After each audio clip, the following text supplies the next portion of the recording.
Hey, Maria, back with another video. It's 6:23 a.m., June 7th, and I'm on my way to work. I just got some gas, which I will tell you, gas is really draining me. I will tell you that, but, life goes on, so you keep on moving. So, anyway, I was thinking, I did a few videos yesterday, because, of course, I was letting off some steam yesterday regarding this whole issue.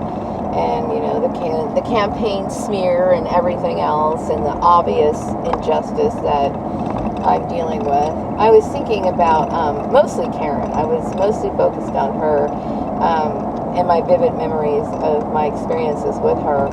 I remember, when I first got there, I was replacing her previous employee, who was also a woman of color. And I thought that was something that kind of, set a light off in my head. Not because sometimes these things are just a coincidence, and then sometimes I think in some ways it's kind of a form of racism. In some ways, not because I'm looking for a reason to call a person a racist, because I try to give people the benefit of the doubt. But I just kind of remember thinking that's kind of odd, that she would choose me, although I would have done a great job for her. I did do a good job for her as far as the financials were concerned, but I felt as though her behavior towards me was completely inappropriate, which is obvious. Okay, anybody who can't see that right now at this point is just kind of blind. But I think what she wanted me to do is she wanted me to kind of follow her lead and her example. What I don't believe in is her way of managing people. And I've also, taken note of other managers in the past, how they conducted themselves and how they intermingle with their subordinates and why it's wrong to do that. And I always knew that, the managers that I had, a lot of them would do things that were wrong, and that's not the kind of way that I knew it was wrong, okay? I knew that it created a hostile environment, not just in my situation, but just in how they, behaved. And I felt as though I wanted to be a person who did things the correct way, and that is the correct way. My way is the right way. It's the law-abiding way. It's the humanitarian way of managing people, and that's how it's supposed to be done, which is, we're rarely being done because there's so much, narcissistic behavior and backbiting and the corporate bullying that goes on. And it wouldn't be going on if people, develop these diplomatic skills and follow the correct way of doing things. So I'm very, competent in my field and in my way of conducting myself, and so it's unfortunate that, I've been taken away and misdirected towards something that, I really don't care about. So, but I do care about managing people. I do. And I do care very much about the future of how things are going and how to prevent these sort of dissatisfactions or these discontentments that are continually surfacing up in the workplace. And I do. I believe that I have a solution to it. As a matter of fact, I've had an interest in human behavior for a very long time, and it's kind of like I always wanted to be kind of like a researcher in my field, because it's quite eye-opening. Let's just put it that way. So anyway, so back to this issue. So I was thinking about what I consider to be a form of racism, and also, a lot of favoritism that goes on with this lady that I was referring to earlier. I know that when I worked over in Chatsworth at her place, there was another female manager who ran the customer service department, who was also a single woman. Now, I was not legally divorced from my husband at the time. I was separated from him, but I still considered myself single. Why? Because I'm not living in the same household with him. So I was just kind of living by myself. But the thing is that, I felt as though I was constantly being singled out and being scrutinized and being put on the microscope by Karen. And, I looked at her customer service manager, and, this lady, I'm not going to mention her name, but, she dressed nice. She presented herself well. She wore makeup. She did all the things that regular women do. Not all women do, but I would say women who, just women in general. Okay, some women do, some women don't. But no one ever picked on her. So I felt as though the pink finger pointing was completely unnecessary and totally unjustified. I look at women all the time in this town going to and from work, and I look at them and I think, well, there's really no difference between me and them. Of course, there's certain differences, okay, like there's race, okay, that's a difference. But as far as like, the overall makeup of a person, like how they appear, there really is no difference, in between them and me. So I get very agitated when I get singled out for things, especially when I look at other black women in the town who were wearing fake hair, for example, and nobody's saying anything about them. I remember when I was working at a few other places, there were women who had fake boobs, okay, and had no problem showing them to you, whether you actually see them or not, okay, and yet nobody picks on them. And also, when I think about people who work in the sex industry, for example, like strippers or whatever, they tend to get far more respect than someone such as myself, which is, you can tell that there's a smear campaign going on when that sort of stuff goes on, and you're noticing that sort of behavior. So, yeah, I mean, it's bullshit, obviously, me, I'm not somebody who, I'm not the runaround type of person, and I'm not the kind of person that, what do you call it? I'm just a woman, period. I mean, I'm just a woman who has to take care of herself, period, you know what I mean? And I get really sick and tired of the rumors and, the unfounded rumors and the stupid gossip and everything. It just gets really old and tiring, And why Karen would think these things of me is just, maybe a lot of people think that black women are promiscuous. They do. They have this idea in their head that black women are promiscuous, and that's not true. I don't think that black women are any more promiscuous than white women. They really aren't, And maybe it's because I had a child out of wedlock, but that was a mistake. I mean, what I mean by mistake is like, it was something I did when I was young, and you learn your lesson from that and you move on, I know the difference between, relationships that I would want to get involved in and the ones that I wouldn't want to get involved in. And I will tell you, you learn your lesson. You learn that, like for example, how when you are a woman who gives birth to a person, a child, and the woman gets all the heat for it. She gets all the smack, and she gets the disrespect, and she gets the smear campaign. But the guy who, gets the woman pregnant, of course, they can go on with their life.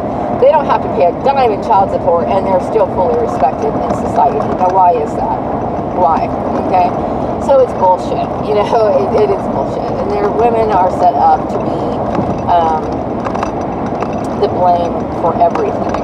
Almost, so no, I've never had very many boyfriends, really. I've never have, and there's women that are my age who've had far more, and the women who are younger than me who've had far more boyfriends than I've had. I've had very little boyfriends in my life, and it's not something that I'm looking back on and thinking, I wish I would have done this, and this, and this, and this. I don't feel that way.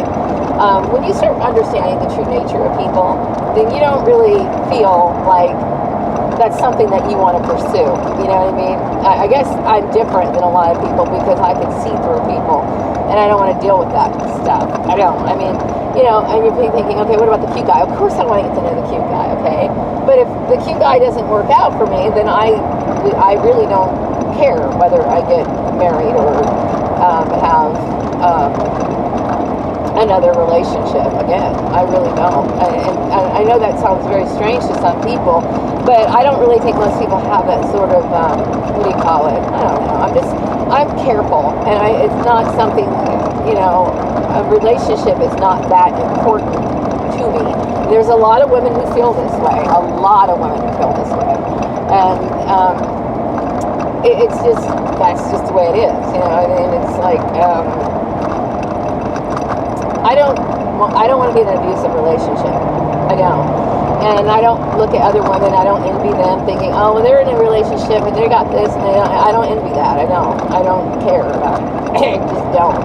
And I don't expect people to understand. It's not for them to understand. It's my business, you know. And so you got people who want to create an argument. Well, you know, how could you say that? Because you take care of yourself. Once again, and I'm only going to say this one more time. I won't repeat myself. You're supposed to. You're supposed to take pride in your appearance. You're supposed to. And it's not so much about, you know, it's about your own self-esteem. Like, I don't like looking in the mirror when I first roll up out of bed in the morning. I do take care of myself. So what? That's got nothing to do with anything. I like clothes. I do. I enjoy clothes. I like making clothes, you know, and there's nothing wrong with that. You know what I mean? I think, you know, I've had an interest in clothes way before I even knew about the birds and the bees, okay? I just always liked clothes and accessories and stuff like that. And I would say that, you know, my collection of clothes or accessories mostly is actually quite modest compared to a lot of other women. I know some women who have separate closets just for their shoes and their handbags, okay? So I'm not even really that deeply into it. I just like to make clothes and wear clothes, you know what I mean? But it has nothing to do with that, you know? And so I think we live in a slothful society. What I mean by that is that, you know, people have become accustomed to being sloppy. Like they don't see anything wrong with it. And the only thing that motivates them to change their behavior is interest in the opposite sex. You know, like for example, a woman might be a complete and utter slob, and then she finds somebody that she's interested in, and then all of a sudden, out of the blue, she's taking an interest in, like, you know, things like, you know, doing her hair and wearing makeup and putting on something nice. Whereas some people just like those things anyway. You know, some people like, I remember when I was in high school, there were some girls who used to buy Vogue magazine or whatever. I've never got into that. I remember having a few, what do you call it? Not episodes, a few of their magazines, you know, growing up, and then like 17 magazine and stuff like that. Because I like, you know, if you have an interest in clothes, you like to know how to put them together and what colors are coordinating and how, those sort of things, okay? And that's just an interest, and it has nothing to do with that, you know? But it's funny, because when I hear people saying that, then the only thing that I can come up with is that there's jealousy, that you're dealing with jealousy, period. Because for somebody to even, you know, sit there and pick apart a person's appearance or their preference is jealousy. How else would you explain it? Like if I heard somebody overheard somebody complaining about a woman, oh, she always looks, you know, she's always dressed well, or or she's always, you know, put together. She's always making sure her clothes match. She's always doing this. She's always doing that. I would assume that person's jealous. Period. You know what I mean? Because otherwise, why else would you be complaining about it? There's nothing else to say. I mean, I think that a person who is if you love yourself, then you're going to take care of yourself. And you should take care of yourself. That's a no-brainer. Whether you have somebody in your life or not. It's not about them. It's about you. You know? My interest in myself is about myself. It's not about anything else. I know that sounds very strange for people, but if you don't understand that, then you have an incorrect way of thinking. Okay? You know, I see some people, they don't care about their appearance, they don't care about what they wear, they don't care about that. And I'm not saying that you should. I mean, there's some women who are very earthy. What I mean by that, they just kind of wear, you know, jeans and a tank top, and that's something that I wear myself a lot. But I do like, what do you call it? I do like, you know, dresses every once in a while. I prefer pants, really, but it's very hot right now. And I don't really have a lot of lightweight pants, unfortunately. But, which I wouldn't mind making some, but that costs money, right? But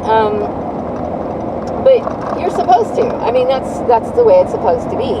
And I look at, you know, women from, like, I would say 50 years ago who took pride in their appearance and took care of themselves versus women today. And I think, my God, you know, what happened? Why have we become... I remember Activism and Care did a video, and he called it a sloth. What's he call it? Sloth culture or Slav culture or something along those lines. And I have to say that I agree with that. Why do people fall into this? I don't give a crap about my appearance. That's their issue, but it's not mine. I mean, I have every right to take care of myself, be groomed, and that's how it is. I mean, that's just how it is, okay? And to question the preference of a woman's grooming is a form of jealousy. It just is, and like the lady who worked over at Chessworth, the customer service lady, she groomed herself and nobody picked her apart. So why am I getting picked apart? Is it because of the whole issue of the cute guy? Well, I had no idea about the cute guy. And I've always had an interest in clothes. I always have. I mean, I've always liked clothes since I was growing up. I remember always wanting to make clothes. Like, I would see certain outfits on people and think, well, if I had that outfit, I would probably change the sleeves, the collar, the waistline or whatever. And I've always had that interest. So, I think people get on Facebook and they start making things up. They make things up for their own entertainment. And that gets really, really old. So I'm not changing a damn thing in my life. Not one damn thing. Why? Because there's no reason for me to. There's no legal reason why I'm supposed to change myself or modify myself, and I'm not changing my hairstyle either. It's a matter of principle. It's wrong. It's wrong for people to sit there and try to pick apart a person, especially Karen coming around and picking people apart and all this other stuff. Karen doesn't understand black people. She doesn't. She doesn't understand our hair needs. And there's a lot of white people who are very ignorant about that. And I've dealt with a lot of ignorant white people in my entire life. I really have. Just the stupid things that they say. They'll swear up and down that they're not racist, but everything that they do kind of shows that they are. Yeah. And there's a lot of white people, that really don't realize that they're racist, but their behavior kind of shows it. And it becomes shocking to them because in their mind they're thinking, well, I'm not a racist because I don't create terrorisms. I don't burn crosses on people's yard. I don't do these sort of things. But when you discriminate against a person, yeah, it's racist. It is, or assuming certain things is not necessarily racist. That's more being prejudiced, and there's a difference. Prejudice is like you're prejudging somebody and thinking that certain behavior or characteristic traits are assigned to certain people, and you're basing it on them. But racism is an actual institution, it's an actual function or process that people initiate. Like, for example, you are withholding something from somebody because you feel as though you are superior, or that you are denying them certain rights and privileges, which this issue with Karen it just reeks with racism. It does. It's racist, period. And you can't convince me of otherwise. And she is a racist, okay? And it's very common for people of that generation to be that way, especially if she was raised the way that she was, in a very privileged, not very being around other people of color. So her only point of reference is probably bullshit TV shows or what she reads in the media or whatever, And so just because I'm able to point out racism doesn't mean I hate white people or that I'm pro-black and I'm sitting here, doing all this other stuff. Because people would like to put those kind of words in my mouth or try to make me out to be some hellraiser or something. Because that's what they always do, okay? And just by doing that action alone is basically showing their racism. So no, I'm not, you know what I mean? But I am realistic.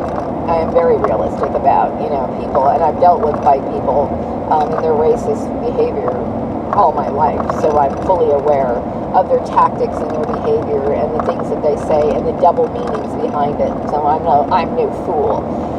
So anyway, yeah, I think I've been talking for about 18 minutes.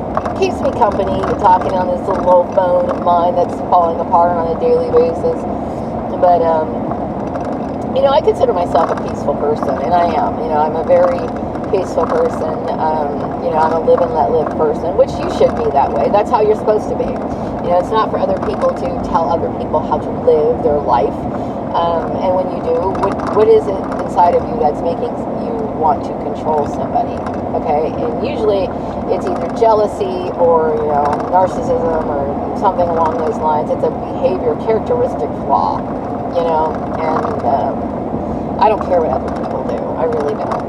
I don't care. As long as they don't inflict their harm on other people, it's their business, you know. So what is inside of you that makes you want to control another person? Look at yourself, you know. And but anyway, I am tired of my life being put on hold and people being stupid, and you know, I'm basically suffering for consequences that really don't have anything to do with anything relating to me. You know, I've tried very hard to put my life back together, and I'm suffering. You know, it's like I'm suffering for no reason. You know, and I refuse to sit here and give in to Karen's whim when it's none of her goddamn business. You know, I get tired of that. And yes, I do care more about my career goals than I do about relationships. I do. You know what I mean? Yes, I want to get to know the cute guy, but I have to have, you know, I have to take care of myself. Period. I mean, that's just the way it is. I can't. I have only me to rely on in this world. Period. Okay? No, I will not feel comfortable marrying a man who's going to take care of me. I would never feel comfortable with that. I would always feel like my life is in jeopardy. I would feel terrified. Period.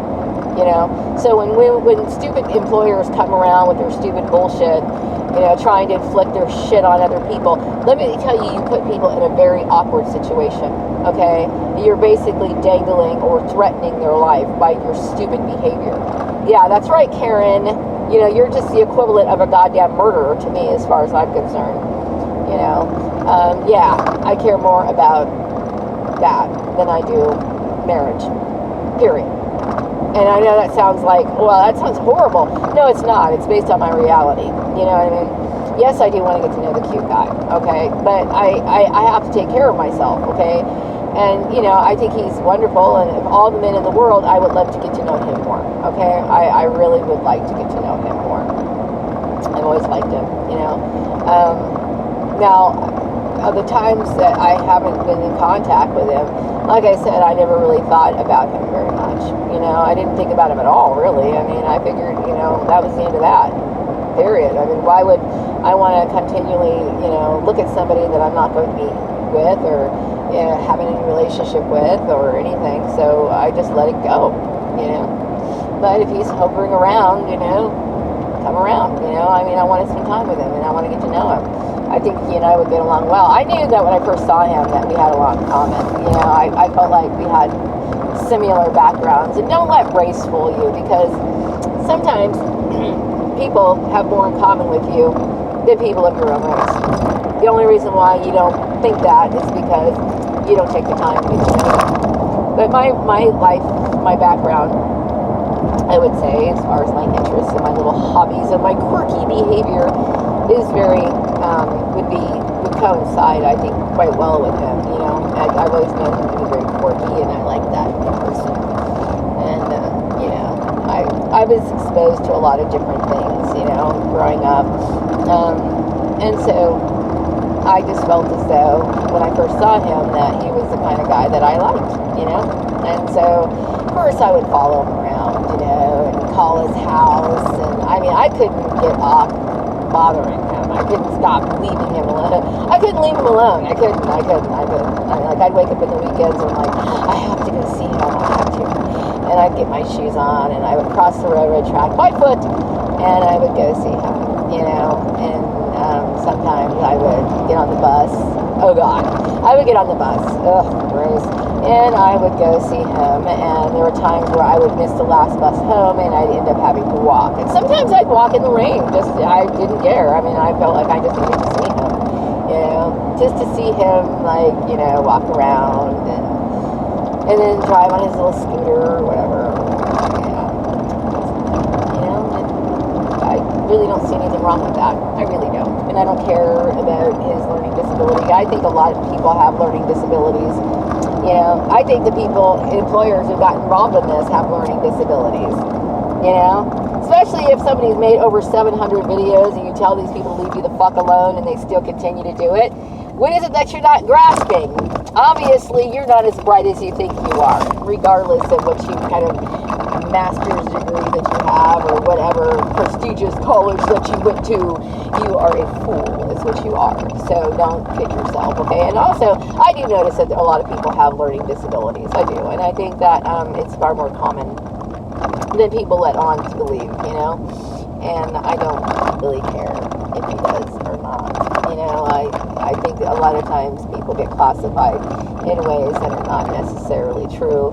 And I know 3 people who've been classified as mentally disabled, you know, and 2 I know personally, and then there's a few famous people, of course, you know, like for example, Albert Einstein was classified that way.